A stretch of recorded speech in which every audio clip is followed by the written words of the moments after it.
வணக்கம். இது நியூஸ் ஃபர்ஸ்டின் மதிய நேர பிரதான செய்தி. உங்களோடு இணைந்து கொள்ளும் நான் டில்ஷாட் தேவதாசன்.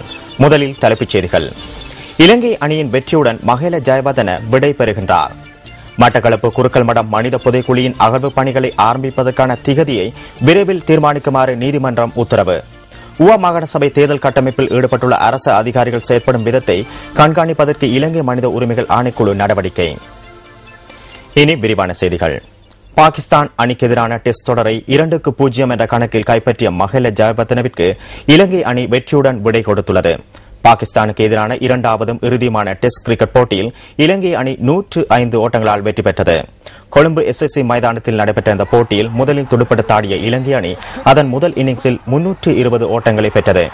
இதனைத் தொடர்ந்து தனது முதல் இன்னிங்ஸில் துடுப்படுத்தாடிய பாகிஸ்தான் 332 ஓட்டங்களை பெற்றது. 12 ஓட்டங்கள் பின்னிலை பெற்ற நிலையில் தனது இரண்டாம் இன்னிங்ஸை ஆரம்பித்த இலங்கை அணி 282 ஓட்டங்களுக்கு அனைத்து விக்கெட்டுகளையும் பறிகொடுத்தது. இதன் பிரகாரம் 271 ஓட்டங்கள் என்ற வெற்றி இலக்கை நோக்கி பதிலுக்கு துடுப்படுத்தாட ஆரம்பித்த பாகிஸ்தான் நேற்றைய ஆட்ட நேர நிறைவில் 7 விக்கெட் இழப்பிற்கு 127 ஓட்டங்களை பெற்றிருந்தது. போட்டியின் இறுதி நாளான இன்று தனது இரண்டாம் இன்னிங்ஸை தொடர்ந்த பாகிஸ்தான் மேலதிகமாக 38 ஓட்டங்களுக்கு அனைத்து விக்கெட்டுகளையும் பறிகொடுத்து போட்டியில் தோல்வியடைந்தது.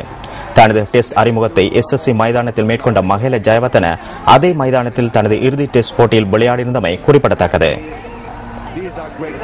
These are stunning pictures of a guy who's been one of the mates, one of the great Sri Lanka in the whites.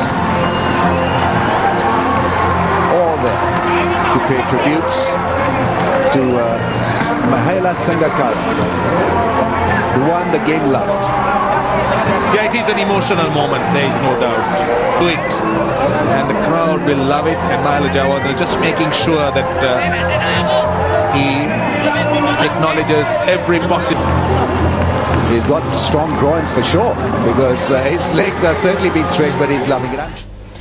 Batticaloa Kaluvanchikudy குருக்கல் மடம் பகுதியில் உள்ளதாக கூறப்படும் மனித புதைக்குழியின் அகழ்வு பணிகளை ஆரம்பிப்பதற்கான திகதியை விரைவில் தீர்மானிக்குமாறு களுவாஞ்சிக்குடி நீதவான் நீதிமன்றம் இன்று உத்தரவிட்டுள்ளது. இந்த அகழ்வு பணிகள் சட்ட வைத்திய அதிகாரி, அரசு ரசாயன பகுப்பாய்வாளர் மற்றும் தொல்பொருள் நிபுணர் ஆகியோரின் மேற்பார்வையில் இன்று ஆரம்பிக்கப்படவிருந்தது. எனினும் சட்ட வைத்திய அதிகாரி வருகை தராமையால் இன்று அகழ்வு பணிகளை ஆரம்பிக்க முடியாதுள்ளதாக போலீசார் நீதிமன்றத்தில் இன்று அறிவித்தனர். களுவாஞ்சிக்குடி போலீஸ் நிலைய பொறுப்பு அதிகாரி, களுவாஞ்சிக்குடி உதவி போலீஸ் அத்தியட்சகர் மற்றும் பிரதி சொலிசிஸ்டர் ஜெனரல் ஆகியோர் இன்று நீதிமன்றத்தில் ஆஜராக இருந்தனர். அகழ்வு பணிகளை மேற்பார்வை செய்யவுள்ள நிபுணர்களுடன் கலந்துரையாடி விரைவில் அகழ்வு பணிகளை ஆரம்பிப்பதற்கான திகதியை அறிவிக்குமாறு நீதவான் இதன்போது உத்தரவு பிறப்பித்துள்ளார். குருக்கல் மடத்தில் உள்ளதாக கூறப்படும் மனித புதைக்குழி தொடர்பான மேலதிக விசாரணை நவம்பர் மாதம் 24ஆம் தேதி களுவாஞ்சிக்குடி நீதிமன்றத்தில் இடம்பெறவுள்ளது. காணாமற் போன தொடர்பான முறைப்பாடுகளை விசாரணை செய்யும் ஜனாதிபதி ஆணைக்குழு காத்தான்குடியில் தமது அமர்வினை நடத்திய போது குருக்கல் மடத்தில் உள்ளதாக கூறப்படும் மனித புதைக்குழி தொடர்பில் மக்கள் முறைப்பாடு செய்திருந்தமை குறிப்பிடத்தக்கதாகும்.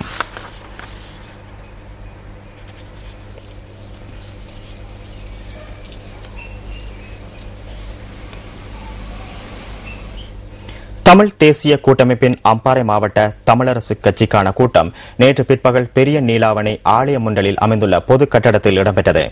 இதன்போது தமிழ் தேசிய கூட்டமைப்பின் பொதுச் செயலாளர் மாவை சேனாதிராஜா கலந்து கொண்டு உரையாற்றினார். வெளிநாடுகளிலே நடுநிலைமையாக வைத்து இந்த பேச்சுவார்த்தை நடத்த வேண்டும் என்று அரசாங்கத்தினாலே அழைக்கப்பட்ட தென்னாப்பிரிக்காவை கூட அவர்கள் தொடர்ந்து அந்த இணக்கமான பேச்சுவார்த்தைக்கான நடவடிக்கை ஈடுபடுவதற்கு எவ்வளவு உதவியாக இந்த அரசாங்கம் இருக்கப் போவது என்பது கேள்விக்குறியாக்கப்பட்டிருக்கிறது. இந்திய அரசாங்கத்தில் பிரதமருக்கு சில வாக்குறுதிகளை கொடுத்ததாக எங்களுக்கு தெரிகின்றது. அந்த வாக்குறுதிகளை இவர்கள் நிறைவேற்றுவதற்கு இன்னும் ஆயத்தமாக இல்லை. நாங்கள் இந்த புதிய அரசாங்கம் என்றபடியால் பல விடயங்களை, குறிப்பாக எங்களுடைய இனப்பிரச்சனை தீர்க்கப்படவில்லை. அதற்கான காரணம் என்ன? இலங்கை ராணுவத்தினாலே எங்களுடைய நிலங்கள் அன்றாடம் கைப்பற்றப்படுகிறது. அந்த நிலங்களுக்கு சொந்தக்காரர்கள் அந்த நிலத்திலே குடியேற முடியாமல் இருக்கின்றதுக்கு அதுதான் காரணமாக இருக்கிறது. லட்சக்கணக்கான மக்கள் இந்தியாவிலும் இலங்கையிலும் அகதி முகாம்களுக்கு இருக்கிறார்கள்.